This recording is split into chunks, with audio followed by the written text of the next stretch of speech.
Hello everyone. देखिए, आज आपका जो अगला टॉपिक है वो है ब्यूरोक्रेसी के ऊपर। नौकरशाही इसको हिंदी में बोलते हैं।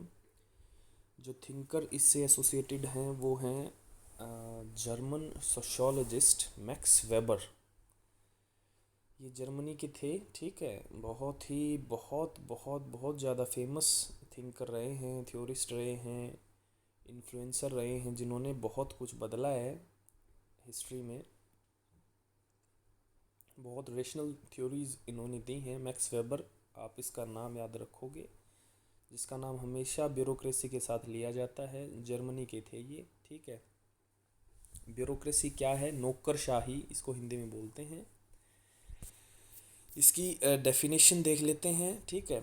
मे refer both to a body of non elected governing officials. पहली चीज़ ये है body of non elected officials, ठीक है। जैसे कि जो सरकारी ऑफिसेज में आप जो अधिकारी देखते हैं, आप उनको ब्यूरोक्रेट्स कह सकते हैं, नौकरशाही का पार्ट हो सकते हैं।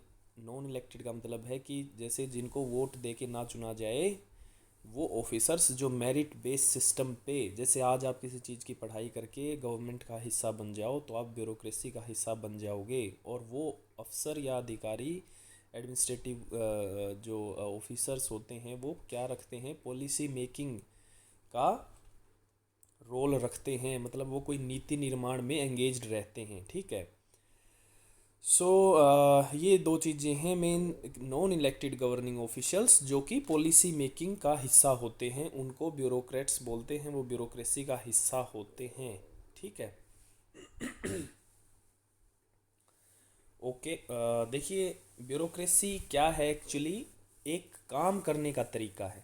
ऑर्गेनाइजेशन में एक पर्टिकुलर वे से काम करने का तरीका ब्यूरोक्रेसी है। जैसे सरकारी विभागों में आज, गवर्नमेंट में आज, आपके एडमिनिस्ट्रेशन में आज, प्रशासन में आज किस तरीके से काम होता है, वो तरीके का होना या करना का जो जो टर्म दी गई है, उस तरीके को ब्यूरोक्रेसी कहा गया है। बेसिकली एक नेगेटिव टर्म है। आज के समय में, मॉडर्न टाइम्स में, ये एक अभिशाप की तरह बोली जाती है। मतलब अगर आप किसी को, ऑफिसर को, ब्यूरोक्रेट कह के बोलोगे तो शायद वो अपनी बेइज्जती ले जाए इस बात पे, क्योंकि ये इसके इसके पीछे नेगेटिविटी जुड़ गई है कि तुम तो ब्यूरोक्रेट्स हो, तुम ऐसा करते हो, तुम वैसा करते हो, आम आदमी को जो है सप्रेस करते हो, अपनी अपनी अपनी ज़्यादा चलाते हो, या आप काम लेट से करते हो, या आप रिश्वत लेते हो, या आप जो है एक फेक आइडेंटिटी हो। ब्यूरोक्रेट्स देखिए एक नेगेटिव कनोटेशन बन गई है आज के समय में। लेकिन मैक्स वेबर ने 20वीं शताब्दी में, 20th सेंचुरी में जब इसको दिया था, सभी जो है कंट्रीज़ ने, मोस्टली सभी कंट्रीज़ ने इस मॉडल को अपनाया और इस मॉडल के तहत अपने प्रशासन को चलाया। मतलब ये एक तरीका है प्रशासन को चलाने का। तो इस तरीके में ऐसे क्या सिद्धांत हैं कि प्रशासन को किस तरीके से चलाया जाए, किसी ऑर्गेनाइजेशन को किस तरीके से चलाया जाए, ये ब्यूरोक्रेसी हमें बताती है। देखिए 8-10 पॉइंट हैं इसके, बेसिकली मोटे मोटे, बहुत इजी हैं कि अगर ब्यूरोक्रेसी चलेगी तो वो उसमें क्या खास बात होनी चाहिए, ठीक है। तो इसकी पहली खासियत देख लेते हैं। जैसे सभी कर्मचारियों के मध्य कार्यों का जो है सुस्पष्ट विभाजन कर दिया जाता है, मतलब डिवीजन ऑफ लेबर। देखिए पहले, आज देखिए खेती होती है, फार्मिंग होती है, कोई किसान जो हैं या अपने परिवार से कोई भी काम करवा लेते हैं। आज ये काम कर रहे हैं, आज वो काम कर रहे हैं, किसी को फिक्स कोई काम दिया नहीं हुआ है। घर में आप कोई भी काम कोई भी लोग कर देता है, आप नहीं करोगे तो कोई और कर देगा। ये करने का डिवीजन ऑफ लेबर, मतलब आज देखिए आप कोई गवर्नमेंट ऑफिस में जाइए, वहाँ हर काम के लिए आपको डिवीजन ऑफ लेबर मिलेगी। हर काम के लिए अलग आदमी मिलेगा और वो आदमी वही काम करता मिलेगा हर बार, चाहे आप मंडे को जाओ, ट्यूसडे को जाओ, या इस साल जाओ या अगले साल जाओ। This is called clear cut division of labour. उस पर काम का, ताकि वो आदमी सो इस तरीके काम करेगी।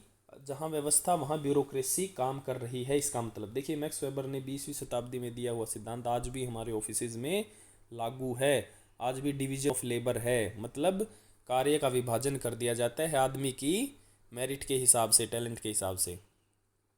नौकरशाही संगठन में कार्य करने की निर्धारित प्रक्रिया होती है, मतलब एक पर्टिकुलर स्ट्रक्चर होना चाहिए काम करने का। ठीक है, उसी वे से काम होगा। जैसे आपने देखा होगा, आप भी कॉलेज में जाते हैं बच्चे या यूनिवर्सिटीज़ में जाते हैं, उसका एक तरीका होता है कि ऑफिस 10 बजे खुलेगा, फिर फॉर्म भरे जाएंगे, फिर फ़ोटो अटैच होगी, फिर फीस भरी जाएगी, फिर आपको जो है ये करना होगा। वो एक क्लियर कट तरीका होना चाहिए। ये नहीं कि आज कुछ है परसों कुछ है, एक बच्चे ने ऐसे काम कर लिया, दूसरे का ऐसे हो नहीं रहा, उसने अपनी मर्जी से ऐसे कर लिया। ठीक है, ये सब नहीं चलता। योग्यता के आधार पर स्थान दिया जाता है, मेरिट बेस्ड सिस्टम है। आज आप में योग्यता है, आप आईएएस लग जाइए, योग्यता कम है आप क्लर्क लग जाइए, नहीं है तो आप जो है नहीं आ पाओगे, ब्यूरोक्रेसी का हिस्सा नहीं बन पाओगे, गवर्नमेंट का हिस्सा नहीं बन पाओगे। पद सोपान की व्यवस्था होती है, हायरार्किकल पैटर्न, जैसे कि मैंने बताया, जूनियर मैनेजर है, असिस्टेंट मैनेजर है, फिर मैनेजर है, सीनियर मैनेजर है, डायरेक्टर है, उससे भी ऊपर आपके कोई सबसे ऊपर अधिकारी कोई आईएएस अधिकारी आपको मिल जाएगा। और ये है पद सोपान की व्यवस्था, ये आप सभी को पता है, आपने चैप्टर भी था पीछे, आपने किया है इसको। थ्रू प्रॉपर चैनल काम होते हैं। थ्रू प्रॉपर चैनल का मतलब है जैसे कि आप पहले आपने भी किए होंगे थ्रू प्रॉपर चैनल, उचित मार्ग से काम। जैसे कि आप पहले कोई एप्लीकेशन लिखते हैं टू द प्रिंसिपल करके बच्चे, फिर जो है वो साइन करवाते हैं, फिर उस पर जो है आप कोई मोहर लगवाते हैं, कोई सील लगवाते हैं, फिर कहीं रिसिप्ट ले लेते हैं, उसको जमा करवा देते हैं, फिर रिकॉर्ड रख, this is called proper channel. ठीक है। योग्यता के आधार पर भर्ती की जाती है, मेरिट बेस्ड सिस्टम है। ठीक है,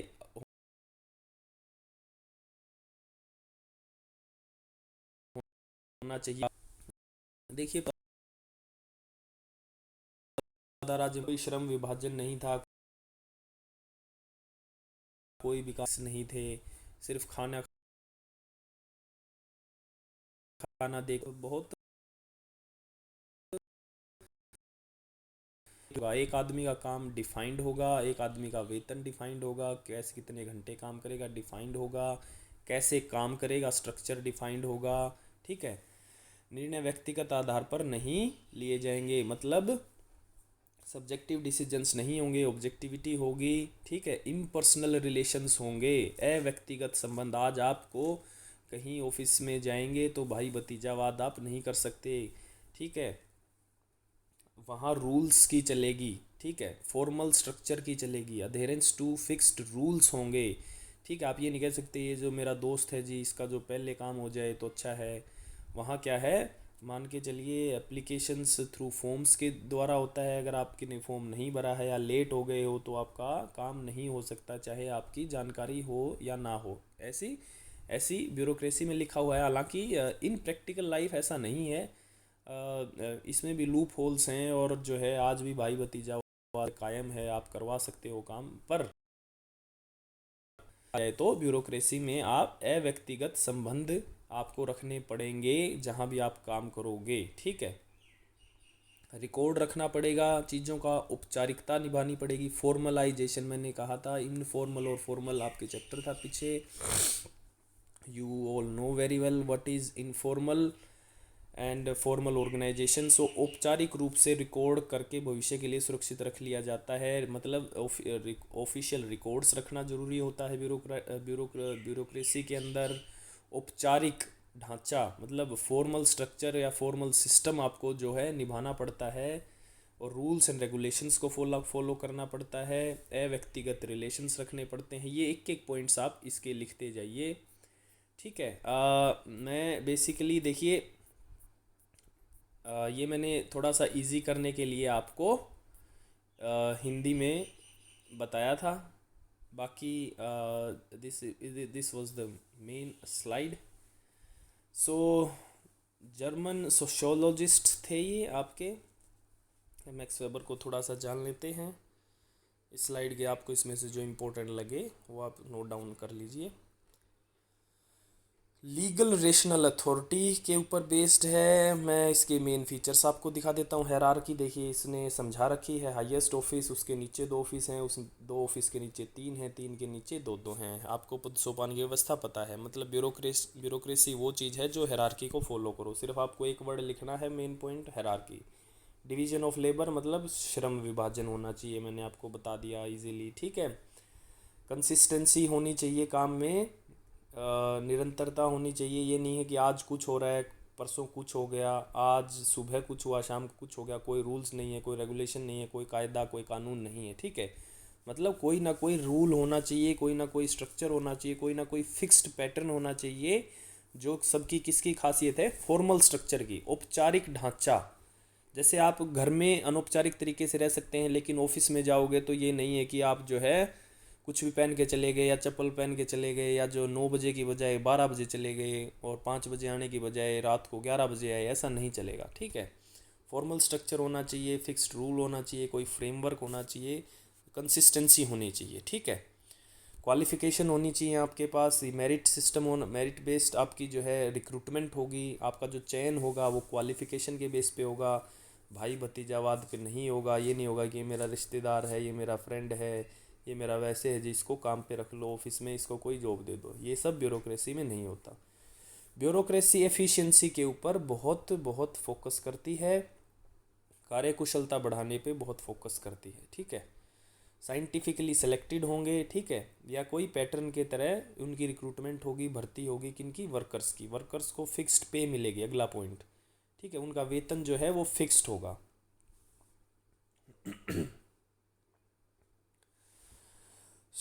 इसमें ये मैं आपको सब समझा चुका हूँ। देखिए, every employ should function with impersonal approach. Last line देखिए, इम्पर्सनल मतलब वो पर्सनल कुछ भी नहीं कर सकता है ऑफिस में बैठ के, ठीक है। पर्सनल हित के लिए किसी का फ़ायदा नहीं कर सकता है, ये नहीं कि उसका काम पहले कर दूं। किसी को निजी जो है कि निजी सहायता नहीं दे सकता, उसको रूल्स के तहत ही चलना पड़ेगा। ये बोलती है हमारी bureaucracy. Specific procedure, second point में एक वर्ड को हाईलाइट करना है, स्पेसिफिक प्रोसीजर। एक विशेष तरीका या विशेष कारण, एक विशेष स्ट्रक्चर होना चाहिए, एक विशेष तरीका होना चाहिए ऑर्गेनाइजेशन को चलाने का, जो हमेशा उसी तरीके से काम करता रहना पड़ेगा सभी एम्प्लॉय को। अगर एक तरीका बता दिया गया तो वो ही फॉलो करना पड़ेगा, ठीक है। ये नहीं कि मेरा मन आज ये नहीं है मैं वो नहीं करूँगा। So specifies the duties, responsibilities, authority, ये आप मैं बता चुका हूँ। Explanation of the theory, bureaucracy is defined as an organisation structure characterised by many processes, rules, procedures and requirements. Well, clear hierarchies ये हम कर चुके हैं। जैसे कि फ्रेडरिक विंसलो टेलर की मैंने पहले स्लाइड आपको एक साइंटिफिक मैनेजमेंट थ्योरी करवाई थी, उन्होंने भी जो है स्टैंडर्डाइज्ड प्रोसीजर्स के ऊपर जोर दिया है, चेन ऑफ कमांड पे जोर दिया है। वही चीज़ ब्यूरोक्रेसी में भी देखी गई है। की एलिमेंट्स ऑफ ब्यूरोक्रेसी देख लेते हैं फिर से। क्लियरली डिफाइंड जॉब, सभी जॉब्स के जो रोल हैं वो बिल्कुल क्लियर कट होंगे कि भाई क्या क्लर्क करेगा, क्या डायरेक्टर करेगा, क्या मैनेजर करेगा, सब के क्लियर कट डेफिनेशन होगी। स्टैंडर्डाइज प्रोसीजर्स होंगे, एक प्रमाणीकृत और एक मापदंड के तहत बनाए हुए तरीके होंगे, उसी तरीके से काम करना होगा। Hiring employees if only they meet specific qualification for the job, मतलब कोई ना कोई तरीका, भाई किसी जॉब की रिक्वायरमेंट पीएचडी होती है, किसी की बीए, किसी की 10th, किसी की 12th। कोई बोलता है ये एग्ज़ाम क्लियर करके आओ, कोई बोलता है ये एग्ज़ाम क्लियर करके आओ। तो वो ये एक सिस्टम के तहत ही आपको हायर किया जाएगा, उसमें मनमर्जी नहीं चलेगी, और रिकॉर्ड कीपिंग होगी और पेमेंट फिक्स होगी, ठीक है। Rules and requirements, formal structure होगा, मतलब इनफॉर्मल रूल्स नहीं चलेंगे। एक इम्पर्सनल रिलेशनशिप्स होंगे, ये मैंने करवा दिया। ऑफिशियल रिकॉर्ड हमने कर लिया। क्रिटिक्स क्या हैं ब्यूरोक्रेसी के, आज इसके क्रिटिक्स बहुत ज़्यादा हैं। Too much emphasis on rules and regulation, बहुत ज़्यादा कायदे और कानून पर जोर दिया जाता है। आज आपको आपके काम शायद रोक दिए जाएं बोल के कि अब तो टाइम हो गया है, अब तो आप जाओ। नहीं नहीं, ये तो रूल है ही नहीं, ये फॉर्म पे साइन करवा के लाओ, ये वो करवा के लाओ, ये वो करवा के लाओ। आपके जो है रूल्स का बहाना दे के आम इंसान को आज तंग किया जाता है, उनके काम नहीं किए जाते, उनको जो है उनका मजाक उड़ाया जाता है, उनसे जो है पैसे खाए जाते हैं, रिश्वत मांगी जाती है, रूल्स का बहाना दे के ही। ओके, एक्सेस इन फॉर्मलिज्म देखा गया है। एक्सेसिव फॉर्मलिज्म मतलब अत्याधिक औपचारिकताएं, अत्याधिक औपचारिकताएं आपसे निभा आपको आपने भी बहुत सारी औपचारिकताएं निभाई होंगी बहुत बार। क्या आपने महसूस किया होगा कि आपका काम हो सकता था, लेकिन जो है वो मानने को तैयार नहीं है, वो बोल रहा है अब ये लेके आओ, अब वो लेके आओ, अब ये रह गया, अब वो रह गया। तो इस दौरान जो है नॉर्मल जो लोकल पीपल हैं, कॉमन पीपल हैं, उनको जो है परेशानी होती है। It involves lot of paper work, बहुत ज़्यादा पेपर वर्क मांगती है, क्योंकि हर चीज़ रिटर्न है, हर चीज़ का एक तरीका है।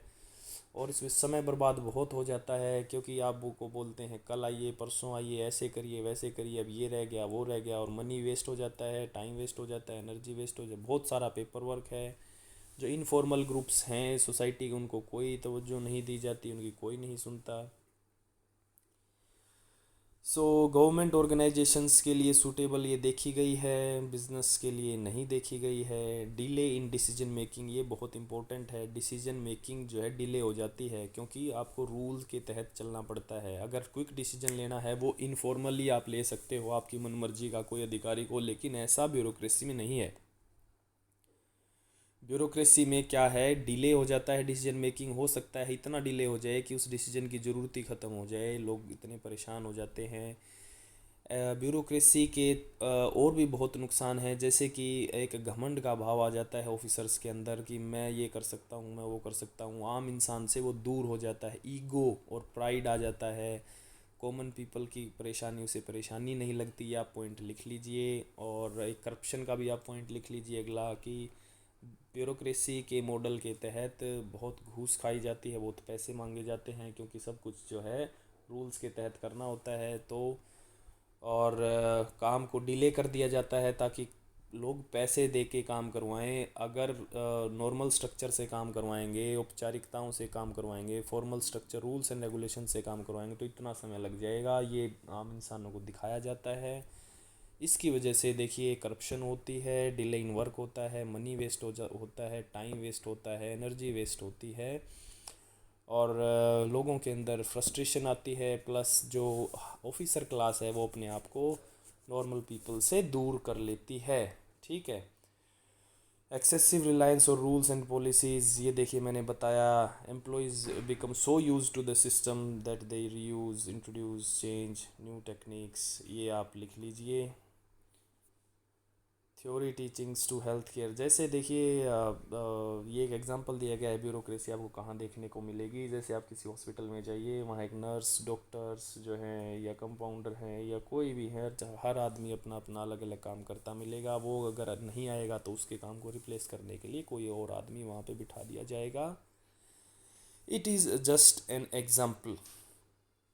अपने एरिया के फोकस रखेंगे, ईच एम्प्लॉय विल फोकस, ये एक एग्जांपल दिया गया है कि ब्यूरोक्रेसी यहाँ देखी गई है। वैसे मैंने आपको समझा दिया, ब्यूरोक्रेसी आपने बहुत बार देखी होगी गवर्नमेंट ऑफिसेज में।